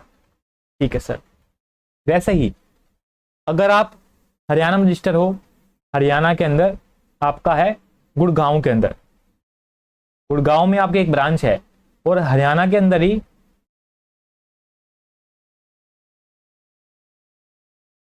फरीदाबाद, फरीदाबाद के अंदर आपकी एक ब्रांच है सर, दोनों एक ही स्टेट में है, बट यहाँ से आपने रजिस्ट्रेशन आपने अलग ले रखा है और यहाँ पे आपने रजिस्ट्रेशन आपने अलग ले रखा है सर। तो फॉर द पर्पज जीएसटी इनको भी हम डिस्टिंक्ट पर्सन मानेंगे sir, for the purpose GST इसको भी हम डिस्टिंक्ट पर्सन मानेंगे सर। ये दोनों अलग अलग हैं सर, क्योंकि आपने रजिस्ट्रेशन इसका अलग से ले रखा है और इसका आपने अलग से ले रखा है। बट अगर आप एग्जाम्पल लीजिए, इसका अलग नहीं होता, ये सेम रजिस्ट्रेशन होता, अगर ये सेम रजिस्ट्रेशन होता तो फॉर द पर्पज जीएसटी इसको हम डिस्टिंक्ट पर्सन नहीं मानते सर। तो आपने क्या देखना है कि आपने देखना है कि सेपरेट रजिस्ट्रेशन ले रखा है विद इन ए स्टेट, अगर एक स्टेट और यूटी में ले रखा है, अपनी इच्छा से ले रखा होगा आपने, क्योंकि उनकी तरफ से कंपलसरी है नहीं, और आपने डिफरेंट स्टेट में ले रखा है, तो इनको हम क्या मानेंगे, फॉर द पर्पज जीएसटी इसको मानेंगे कि डिस्टिंक्ट पर्सन है, और आपको जो टैक्स इनवॉइस काटना होगा और आपको जीएसटी पे करना होगा, बाद में आपको आईटीसी वापस मिल जाएंगे, बट एक बार आपको उस पर जीएसटी लगाना होगा सर। तो इसको हम बोलते हैं distinct person for the purpose of GST, कि आपके जितने भी रजिस्ट्रेशन है उसको हम क्या मानेंगे सर, ये अलग अलग पर्सन है, एक पर्सन नहीं है। वैसे ही आपका एक ऑफिस है हरियाणा के अंदर, हरियाणा में आप रजिस्टर हो सर, यहां पे आप रजिस्टर हो, ठीक है जी, यहां पे आपका ऑफिस है, यहां से आप जो गुड्स है, जो सर्विस है, या फिर बोथ की आप सेल करते हो सर, यहां से आप सप्लाई करते हो, आप हम सिंपल बात बोले तो यहां से आप सप्लाई करते हो, ठीक है। वैसे ही आपका एक और है ऑफिस, आप लगा लीजिए आपका एक ऑफिस है पंजाब के अंदर, यहां आपका ओनली ऑफिस है सर, यहां आपका ओनली ऑफिस है, जो रजिस्टर नहीं है जीएसटी के अंदर, क्योंकि आपको रजिस्टर वहां पे होना पड़ता है जहां से आप सप्लाई कर रहे हो, आपको ओनली ऑफिस होगा तो वहां पे आपको रजिस्टर होने की कोई जरूरत नहीं है, जहां से आप गुड्स की सर्विस की सप्लाई कर रहे हैं खाली आपको वहां पे रजिस्टर होना पड़ता है। अगर आप सिर्फ ऑफिस ही खुला हुआ है, खाली आपका मीटिंग के लिए ऑफिस खोल रखा है आपने, वहां से सप्लाई वगैरह नहीं करे, तो आपको वहां पर रजिस्टर नहीं होना पड़ता। तो इसको हम बोलते हैं एस्टेब्लिशमेंट ऑफ, सॉरी इसको मैं ऊपर लिखता हूं दोबारा से, एस्टेब्लिशमेंट ऑफ डिस्टिंक्ट पर्सन, ठीक है जी। तो आपका एक शहर में ऑफिस है जहां से आप सप्लाई कर रहे हो, या फिर आपका एक शहर में ऑफिस है जहां से आप सप्लाई कर रहे हो या फिर नहीं कर रहे हो। अगर आप सप्लाई नहीं कर रहे हो या फिर सप्लाई कर भी रहे हो, दोनों को हम मानेंगे कि ये एस्टेब्लिशमेंट है, मतलब कि दोनों आपका ही अड्डे हैं, दोनों आपके अड्डे हैं, एस्टेब्लिशमेंट ऑफ डिस्टिंक्ट पर्सन। और होते हुए इसको हम मानेंगे कि क्योंकि हम बीच में बॉर्डर आ गया, इसको हम मानेंगे कि ये दोनों पर्सन अलग अलग हैं, दोनों पर्सन सेम नहीं है, ठीक है जी, दोनों पर्सन सेम नहीं है, दोनों पर्सन क्या है, अलग अलग है for the purpose of GST. जो दोनों एस्टेब्लिशमेंट है ना, दोनों एस्टेब्लिशमेंट है वो सेम पर्पज की सेम पर्सन की नहीं है सर, ये डिस्टिंक्ट पर्सन की, मतलब अलग अलग पर्सन है। और इसमें आपने ध्यान क्या देना है कि ऊपर हमने देखा था कि वो आपका रजिस्टर होना चाहिए, लेकिन इसमें अगर आप रजिस्टर नहीं भी है, इसमें अगर आप रजिस्टर नहीं है तो उसको हम बोलेंगे establishment of distinct person sir. चलिए आपको बुक से समझाता हूं तो आपको समझ में आएगा। एग्जांपल मैंने वाले रखे हैं, क्या देखिएगा। तो डिस्टिंक्ट पर्सन का मीनिंग क्या है सर, सेपरेट रजिस्ट्रेशन ले रखा है आपने विद इन ए स्टेट और यूटी, ये आपके लिए ऑप्शनल है सर, ये आपके लिए ऑप्शनल है, अगर आप लेना चाहें तो ले सकते हैं। पर अगर आपने लिया और डिफरेंट स्टेट में ले रखा है, ये आपके लिए कंपलसरी है, तो इन दोनों पर्सन को हम क्या मानेंगे, ये डिस्टिंक्ट पर्सन है सर। ये दोनों पर्सन क्या है सर, सेम नहीं है, दोनों पर्सन क्या है, अलग अलग है फॉर द पर्पज जीएसटी। अगर यहाँ से गुड्स को सप्लाई करते हैं तो इस पर हम क्या मानेंगे, इस पर हम टैक्स इनवॉइस काटना पड़ेगा, आपको इस पर टैक्स लगाना पड़ेगा, तो जीएसटी प्रीमियम में कवर होगा सर। ये डिफरेंट पर्सन है, आप बेशक खुद को बेच रहे हो, लेकिन इसको हम अलग अलग पर्सन मानेंगे for the purpose of GST sir. Example लीजिएगा, आप स्टॉक ट्रांसफर कर रहे हैं फ्रॉम गुड़गांव टू रोहतक, आपकी एक ब्रांच गुड़गांव में है हरियाणा के अंदर ही, दूसरी आपकी ब्रांच है रोहतक के अंदर हरियाणा के अंदर ही, अंडर सेम रजिस्ट्रेशन, आपका रजिस्ट्रेशन दोनों का एक ही है, तो उसको हम मानेंगे नॉट डिस्टिंक्ट पर्सन, वो मानेंगे दोनों एक ही पर्सन है, उस पर जीएसटी नहीं आएगा, दोनों एक ही पर्सन है, उस पर जीएसटी नहीं आएगा। बट आपकी एक ब्रांच गुड़गांव में है और आपकी एक ब्रांच रोहतक में है और दोनों सेपरेटली रजिस्टर है सर, ये आपके लिए ऑप्शन में था, आपने ले रखा है अलग अलग, तो वो कहते हैं इसको हम डिस्टिंक्ट पर्सन मानेंगे और इसके ट्रांसफर पर आपका जीएसटी पे करना होगा सर। बाद में आपको आईटीसी मिल जाएगा, बट आपको इस पर ट्रांजेक्शन में आपको जीएसटी पे करना होगा सर एक बार, ठीक है सर। चलिए, देन आता है establishment of distinct person sir, establishment of distinct person. तो एक एस्टेब्लिशमेंट आपकी one registered person, one registered establishment इन स्टेट और यूटी, आपकी हरियाणा में एक एस्टेब्लिशमेंट है, ठीक है जी, आपकी हरियाणा में एक एस्टेब्लिशमेंट है जहां से आप गुड्स सर्विस की सप्लाई कर रहे हैं, और आपकी एक और एस्टेब्लिशमेंट है इन अनदर स्टेट या फिर यूटी, नॉट नेसेसरी रजिस्टर, आप बेसिकली यहाँ पर रजिस्टर हैं या फिर आप रजिस्टर नहीं है, खाली आपका यहाँ पर क्या बोलते हैं, आपका एक ऑफिस खुला हुआ है, आपने एक ऑफिस खोल रखा है, या फिर आप यहाँ से लिखकर बेच रहे हैं, लगा लीजिए आप यहाँ पर लिखकर बेच रहे हैं, क्योंकि लिखकर के लिए आपको जो है वो नॉन टैक्सेबल है, उसके लिए आपको रजिस्टर नहीं होना पड़ता अंडर जीएसटी। जो अल्कोहल लिकर वो ह्यूमन कंजम्पशन है वो जीएसटी में कवर नहीं होती, तो आप वहां से लिखकर बेच रहे हैं या आपको कोई ऑफिस है, मतलब वो रजिस्टर है या फिर रजिस्टर नहीं है, तो इन दोनों को हम बोलेंगे ये एस्टेब्लिशमेंट है of distinct person, these are establishment of distinct person sir, ठीक है sir, these are establishment of distinct person, ये दो बार लिखा गया यहाँ पर, these establishment are of distinct person, कि ये अलग पर्सन की है, ये अलग पर्सन की है, इसको हम एक पर्सन नहीं मानेंगे। अगर आप यहाँ पे कुछ भेजते हैं तो सर आपको जीएसटी आ जाएगा आपका।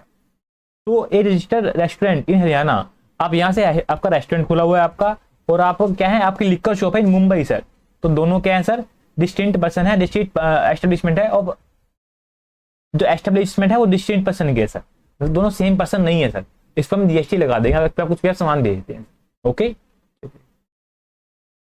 इन दोनों मेन डिफरेंस ये है सर कि हम बात कर रहे हैं, हम पर्सन की बात कर रहे हैं, और यहाँ हम बात कर रहे हैं जो आपकी एस्टेब्लिशमेंट है, और जो ये वाली एस्टेब्लिशमेंट है चाहे रजिस्टर है या फिर रजिस्टर नहीं है सर, ठीक है सर, चाहे रजिस्टर है चाहे रजिस्टर नहीं है तो भी इसको मानेंगे कि दोनों है डिस्टिंक्ट पर्सन की है सर, ये चीज का आप एक डिफरेंस है इसके अंदर।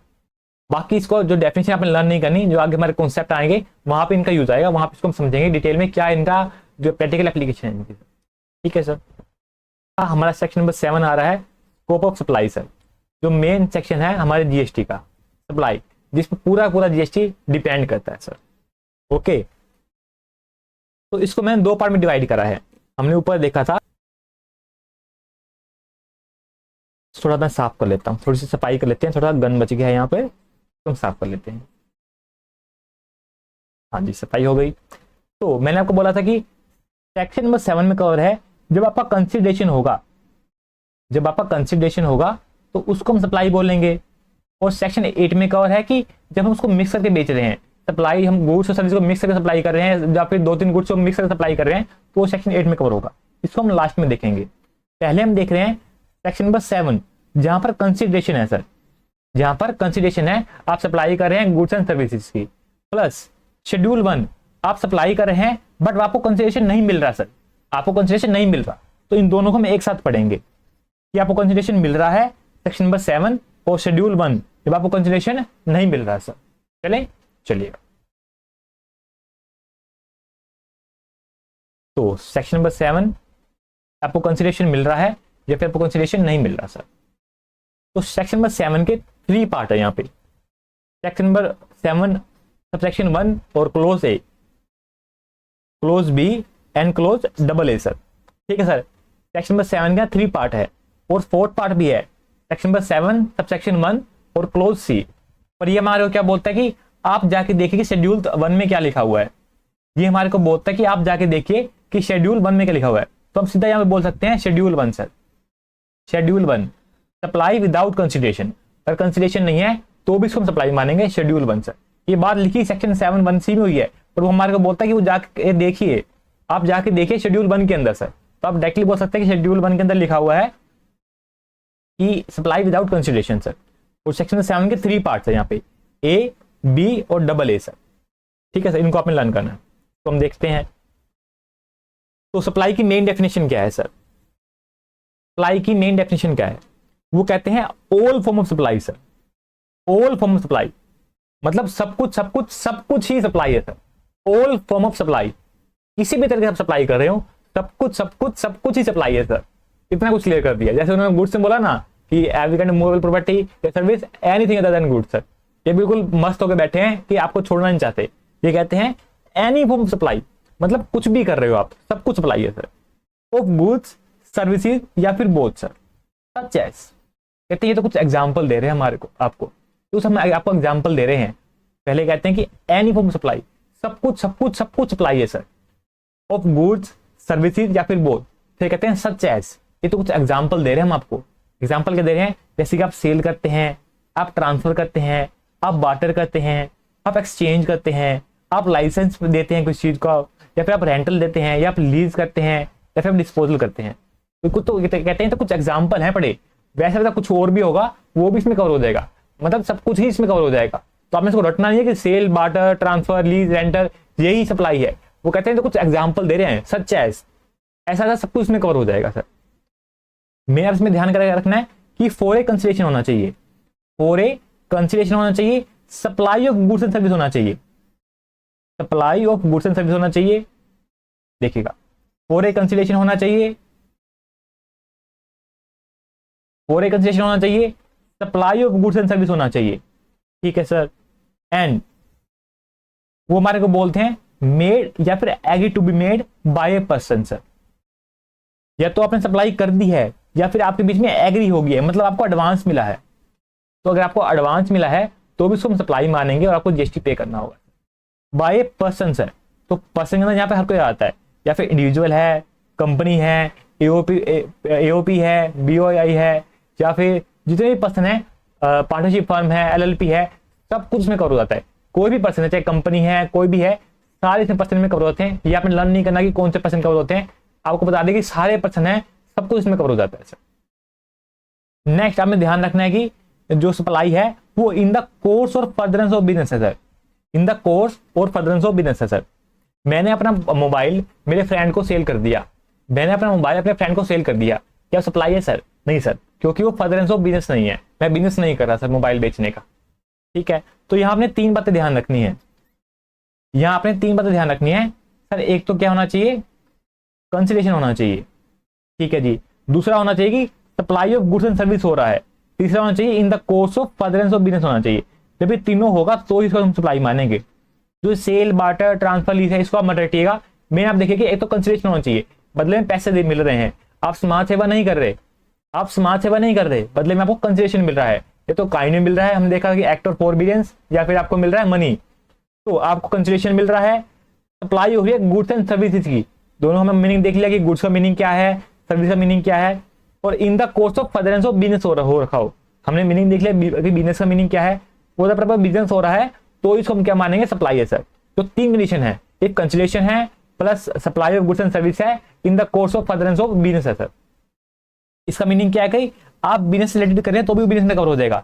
हमने ऐसा एग्जांपल दिया था ना कि अंकल ने डब्बे बेच दिए थे, पुराने वाले अंकल ने टॉफी बेच दी, 12 डब्बे बेच दिए, तो वो भी हमारा क्या है? सप्लाई में कवर होता है सर। ये बात आपको पता होनी चाहिए। चलिए आपको समझाता हूं इसको पावर पॉइंट के थ्रू। इसमें हम देखिएगा, तो what is supply? Lease, exchange, licence, sale, disposal, rental, barter, transfer, सब कुछ सप्लाई है। और ये तो कुछ एग्जाम्पल है सर, ये तो कुछ एग्जाम्पल्स हैं। इसके अलावा जो कुछ भी आपके माइंड में आता है सप्लाई से रिलेटेड, वो सब कुछ सर सप्लाई है सर। ठीक है, तो उन्होंने एग्जाम्पल दिया सेल्स का। सेल्स का मतलब क्या है कि आप बदले में आपको पैसे मिल रहे हैं, आपको रिवेन्यू मिल रहा है, और आप सेल कर रहे हैं गुड्स एंड सर्विसेज का। सेल का मीनिंग आपको पता होगा कि आप टॉफी लेके आए हैं दुकान से, वो भी अंकल से आपको टॉफी सेल कर रहा है। देन आता है बार्टर सर। बार्टर मतलब होता है exchange of goods and services with goods and services. आप गुड्स एंड सर्विस बदले में गुड्स एंड सर्विस को एक्सचेंज कर रहे हैं दूसरे पर्सन से सर। जस्ट लाइक इस जो गाय वाले को बोलता है तो मुझे दूध दीजिए, तो मुझे दूध दीजिए, मैं आपको पानी दूंगा। मतलब ये प्लम्बर का काम करता है, ये प्लम्बर है, ये इसका जो पाइप है वो ठीक कर देगा, इसको पानी मिलेगा। तो कहता है आप मुझे दूध दीजिए, मैं तुम्हें पानी दूंगा। ठीक है सर, इसको हम बोलेंगे बार्टर, इसमें भी जीएसटी आएगा। तो सप्लाई यहाँ पर वो पर्सन दूध वाला भी कर रहा है और ये प्लम्बर भी कर रहा है, तो दोनों को जीएसटी पे करना होगा यहाँ पे। तो देन हमारा आता है एक्सचेंज। एक्सचेंज और बार्टर में क्या डिफरेंस है? बार्टर में आप एक पर्सन गुड्स दे रहा है, दूसरा पर्सन बदले में गुड्स दे रहा है सर, या सर्विस दे रहा है। ठीक है सर, लेकिन एक्सचेंज में क्या होता है कि यहां पर आपको पैसे तो मिल रहे हैं प्लस गुड्स मिल रहे हैं। यहां पर गुड्स के बदले में कुछ पुरानी गुड्स दी जा रही है, कुछ पैसे दिए जा रहे हैं। जैसे कि आप एक शॉप पे गए, मोबाइल की शॉप है, तो आप यहाँ पे नया मोबाइल बाय कर रहे हैं, साथ में आप पुराना मोबाइल दे रहे हैं और कुछ ऊपर पैसे दे रहे हैं। पुराना मोबाइल उन्होंने आपका 2000 रुपये काट दिया और आप ऊपर 8000 रुपये दे रहे हैं, तो इसको हम बोलेंगे एक्सचेंज सर। जहां पे बदले में आप गुड्स भी दे रहे हैं और आप साथ में मनी भी पे कर रहे हैं, इसको हम बोलेंगे एक्सचेंज। देन आता है लाइसेंस। तो लाइसेंस हो सकता है सॉफ्टवेयर लाइसेंस हो, या फिर जो लिकर शॉप होती है गवर्नमेंट उसकी लाइसेंस देती है, या फिर जो माइंस होती हैं, जो खदानें होती है जहां से हम कोयला वगैरह निकालते हैं, तो उनके भी लाइसेंस होते हैं। और अभी तो आपने इसका भी देखा होगा कि जो एयरटेल होगी, जियो होगी, ये भी तो इनको लाइसेंस मिलता है गवर्नमेंट की तरफ से कि टावर वगैरह लगाते हैं जिससे ये, तो वो भी इसको हम लाइसेंस में कवर करते हैं। तो ये भी क्या है सर? सप्लाई है सर। देन हमारा आता है रेंटल सर। तो periodical payment for the use of any property, तो ये भी क्या है सर? रेंटल सप्लाई है सर। देन हमारा आता है लीज सर। लीज को आप ट्रीट कर सकते हैं रेंटल की तरह। इसमें क्या होता है कि एक पर्सन दूसरे पर्सन को क्या देता है? अपनी जो मशीन वगैरह है, कोई आइटम है, वो देता है यूज करने के लिए, बदले में क्या देता है? इसको लीज रेंटल मिलते हैं, बाद में ये आइटम्स को लुटा देता है। एक तरह का रेंटल एग्रीमेंट ही होता है ये। ठीक है जी।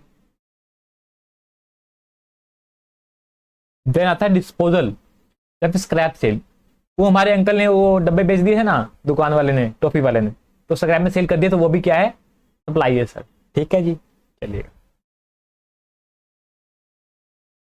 तो इसको हम एग्जाम्पल पढ़ लेते हैं, आपकी बुक में दे रखे हैं। सर सेल का मीनिंग क्या है sir? A laptop dealer sale the laptop to Ram. Simple है, उसने लैपटॉप में सेल कर दिया, इसको हम क्या बोलेंगे? सेल है सर। Then transfer. ट्रांसफर मतलब क्या होगा? Hire purchase. हायर परचेज क्या होता है सर? इसका आप एग्जाम्पल ले सकते हैं हायर परचेज का, जैसे कि आपने मशीन बाई करी किसी से, तो आप उसको इंस्टॉलमेंट पेमेंट कर रहे हैं। आपने पहले पढ़ा भी होगा सीए फाउंडेशन के अंदर, आप उसको इंस्टॉलमेंट पेमेंट कर रहे हैं। जब वो लास्ट पेमेंट आप करोगे, तो ही मशीन आपके नाम होगी सर, तो मशीन आपके नाम होगी। तो अभी वो मशीन आपके नाम नहीं हुई, अभी आप उसको क्या कर रहे हो? उसको इंस्टॉलमेंट पे कर रहे हो, तो वो भी क्या है सर? वो भी सेल है सर, वो भी सप्लाई है सर। देन आता है disposal, sale of old machine, या फिर वो डब्बे बेच दिए अंकल ने, या फिर बार्टर, गुड्स के बदले में गुड्स। एक्सचेंज का मतलब क्या है? गुड्स प्लस में money, for goods and goods plus money sir. तो गुड्स के साथ मनी भी इन्वॉल्व हो गया, तो उसको हम बोलेंगे एक्सचेंज है सर। देन आता है लाइसेंस, सॉफ्टवेयर लाइसेंस। देन आता है lease, machine given on finance lease या फिर operating lease sir, just like rental sir. And rental क्या होता है? Bike is given on rent sir. आप जाते हैं गोवा वाले बीच पे और वहां पे आप बाइक लेते हैं पानी में उड़ाने वाली रेंट पे, तो उसको क्या बोलेंगे? Rental sir. या फिर मकान आपने किराए पे ले लिया, उसको रेंटल बोलेंगे। ये कुछ एग्जाम्पल है, ये लर्न नहीं करने, जस्ट रीड कर लेने हैं आपने। ठीक है जी, बस आपने ध्यान रखना है, फॉर ए कंसिडरेशन होना चाहिए, supply of goods and services होना चाहिए, and in the course of furtherance of business होना चाहिए। ये तीन बातें आपने याद रखनी है हमेशा। ये इतना इंपॉर्टेंट नहीं है कि सच है सेल, बार्टर, लीज, इतना इंपॉर्टेंट नहीं है। Made of agree to be made इतना इंपॉर्टेंट नहीं है, बट बिजनेस के लिए होना चाहिए, सप्लाई होना चाहिए, और सप्लाई ऑफ गुड सर्विस होना चाहिए, और वो क्या है? कंसिडरेशन होना चाहिए। ये तीन बातें इंपॉर्टेंट है, ये बातें आपने ध्यान में रखनी है। ठीक है सर, रखोगे ध्यान में? पक्का? पक्का सर। तो यहां पर सब कुछ कवर हो गया हमारे सप्लाई के अंदर। ठीक है सर, बट क्या हुआ कि जब आप किसी फॉरेन से आप कुछ गुड्स मंगाते हैं, तो उस पर हम क्या लगाते हैं सर? उस पर हम लगाते हैं कस्टम ड्यूटी। जब आप कोई फॉरेन से कोई भी गुड्स मंगाते हैं तो, ठीक है सर, तो वो कवर हो जाती है कस्टम ड्यूटी के अंदर। बट अगर आप फॉरेन से कोई सर्विस ले रहे हैं, तो वो कस्टम में कवर नहीं होती। जो हमारी कस्टम ड्यूटी लगती है ना, हम चाइना से सामान मंगाते हैं, दिवाली पे चाइना से सामान मंगाते हैं, बहुत सारी लड़ियां वगैरह आती हैं, तो उस पर लगती है कस्टम ड्यूटी। बट अगर आप कोई सर्विस मंगा रहे हैं फॉरेन से, किसी भी कंट्री से, तो वहां पर कस्टम ड्यूटी नहीं लगती, वो सिर्फ गुड्स पे लगती है कस्टम ड्यूटी। तो सर्विस पे क्या लगेगा? सर्विस पे लगेगा सर जीएसटी, इसको हम मानेंगे इंटर स्टेट सेल तक, तो इस पे लगेगा IGST। तो इसको उन्होंने यहाँ पे अलग से लिखा, क्योंकि जो गुड्स है वो कस्टमर कवर हो जाती है, पर जो सर्विस है वो कस्टमर कवर नहीं होती थी, तो उसको यहाँ पे उन्होंने अलग से लिखा कि इंपोर्ट कर रहे हैं आप सर्विस का, आप इंपोर्ट कर रहे हैं सर्विस का सर। एक सेकेंड, आप इंपोर्ट कर रहे हैं सर्विस का फॉर पर्सनल पर्पज या फिर बिजनेस पर्पज, मतलब पर्पज कोई भी हो, यहां आपने बिजनेस पर्पज नहीं देखना।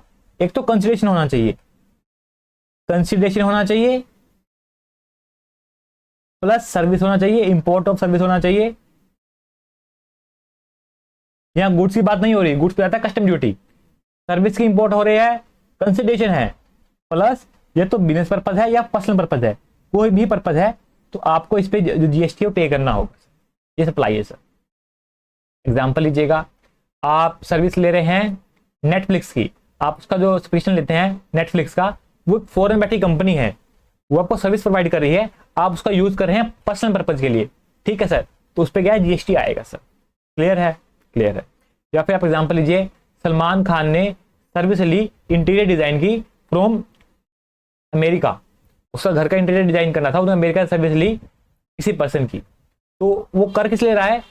पर्सनल पर्पज के लिए कर रहा है, बदले में कंसिडरेशन पे कर रहा है, तो कंसिडरेशन है, इंपोर्ट ऑफ सर्विस है, प्लस पर्सनल पर्पज है, बिजनेस पर्पज नहीं है तो भी चलेगा, तो भी इसको हम सप्लाई मानेंगे सर। तो इस पे क्या आएगा? जीएसटी आएगा, ये कवर हो जाएगा जीएसटी के अंदर सर।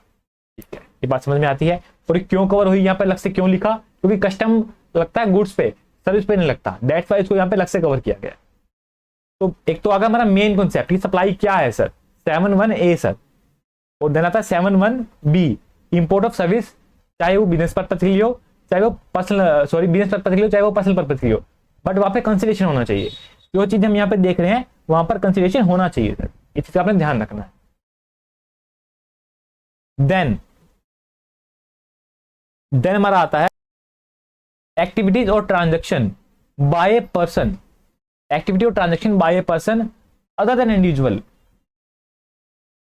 इंडिविजुअल को छोड़कर जो भी बच गया, जैसे कि एओपी हो गया, बीओआई हो गया, या फिर कोई भी क्लब हो गया, सोसाइटी हो गया, तो इंडिविजुअल को छोड़कर जो भी बच गया वो सारे पर्सन, मतलब अगर वो सर्विस दे रहे हैं कोई भी, या फिर कोई गुड सेल कर रहे हैं, या दोनों सेल कर रहे हैं अपने मेंबर्स को सर।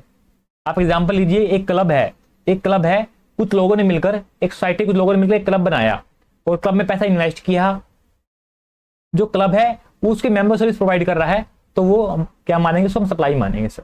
देखिएगा, for a cash deferred payment या फिर अदर वैल्यूएबल कंसिडरेशन, मतलब ये कंसिडरेशन होना चाहिए, कंसिडरेशन होना चाहिए सर,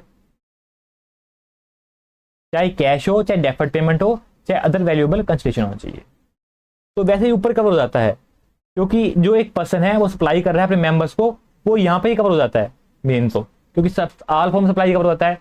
पर क्या हुआ कि जो ये थे ना एओपी बीआई थे, जो क्लब थे, सोसाइटी थे, जो अपने मेंबर सर्विस गुड सेल कर रहे थे, तो इस पर जीएसटी हम डिपार्टमेंट ने बोला कि हम जीएसटी लगाएंगे, बट ये मानते नहीं थे, तो कई इनके केस चलते रहे कोर्ट के अंदर, कई कोर्ट ने इनके फेवर में डिसीजन ले लिया, कई उन्हें नहीं लिया।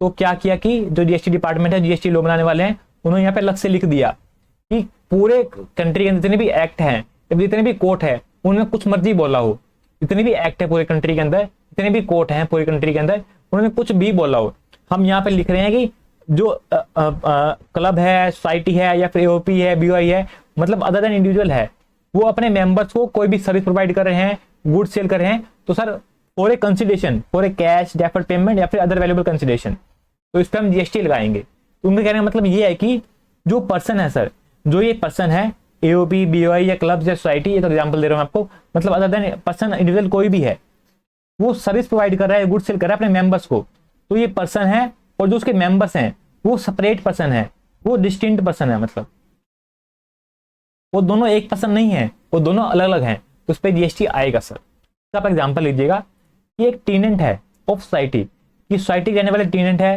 किराएदार है सोसाइटी रहने वाले, उन्होंने क्या किया कि एक क्लब बनाया मिलकर के, उन्होंने मिलकर के एक क्लब बनाया, उस क्लब ने प्रोक्यूर किया बीवरेज आइटम, पीने वाले आइटम प्रोक्यूर करी, एक मिलकर के उन लोगों ने पैसा इकट्ठा करके एक क्लब बनाया। तो जो पैसा उन्होंने इन्वेस्ट किया उस पर जीएसटी नहीं आएगा। उन्होंने पैसा इन्वेस्ट किया जो क्लब बनाने पे, उस पर जीएसटी नहीं आएगा। पर जो उन्होंने एक क्लब बनाया वो सर्विस प्रोवाइड कर रहा है अपने अब खुद के मेंबर्स को, provide to members when required on sale basis. इसको हम कवर कर लेंगे जीएसटी के लिए। तो जो क्लब है और जो पर्सन है बनाने वाले, वो दोनों एक पर्सन नहीं है, दोनों अलग अलग हैं। तो इसको हम सप्लाई मानेंगे, उसको हम कवर कर लेंगे, उस पर जीएसटी पे करना होगा सर। तो any good supply by the club to its member consider as supply of goods. तो एक बात आपने ध्यान यहाँ पे देनी है कि जो पर्सन है, जो अदर देन इंडिविजुअल पर्सन है, जो उसके मेंबर या तो कॉन्स्टिट्यूएंट्स है, वो डिस्टिंक्ट पर्सन है, वो एक पर्सन नहीं है सर। तो जो क्लब है उसने सप्लाई करी अपने मेंबर्स को, तो उसको सप्लाई मानेंगे। या फिर जो मेंबर्स है वो अपने क्लब को कोई सर्विस या गुड्स सेल कर रहे हैं, तो उसको भी सप्लाई मानेंगे सर। ठीक है सर, तो इसको क्लियर कर दिया गया लॉ के अंदर कि वो कहते हैं इसको हम नहीं छोड़ेंगे, इसको हम जीएसटी के अंदर कवर करके ही रहेंगे। तो कोई भी एक ऐसा पर्सन है जो अदर देन इंडिविजुअल है, चाहे वो क्लब है, सोसाइटी है, या फिर एओपी है, बीओआई है, तो सप्लाई कर रहे हैं सर्विस की, गुड्स की, बोथ की अपने मेंबर्स को, तो दोनों डिस्टिंक्ट पर्सन माने जाएंगे। फॉर कैश अगर सप्लाई कर रहे हैं, या फिर डेफर्ड पेमेंट है, या फिर क्या है वैल्यूएबल कंसिडरेशन है, तो सप्लाई मानेंगे, इसको हम जीएसटी के अंदर कवर करेंगे सर। ये बात आपको पता होनी चाहिए, ये बात हमें ध्यान रखनी है। वो रटनी नहीं इसको, बता हमें इसको समझ लेना है सर। ठीक है जी, कल देखेंगे हम कि विदाउट कंसिडरेशन होगा तो क्या होगा सर। देन से कुछ एग्जाम्पल्स हैं जो अपने ऊपर पढ़ा ना, तो ये होगा तो क्या होगा, तो कुछ एग्जाम्पल हैं वो हम प्रैक्टिस करेंगे। तो पहले मैं आपको पूरा रिवाइज करवा दूंगा, जो हमने आज पढ़ा मैं आपको पूरा रिवाइज करवा दूंगा यहाँ तक। तो गुड बाय दोस्तों।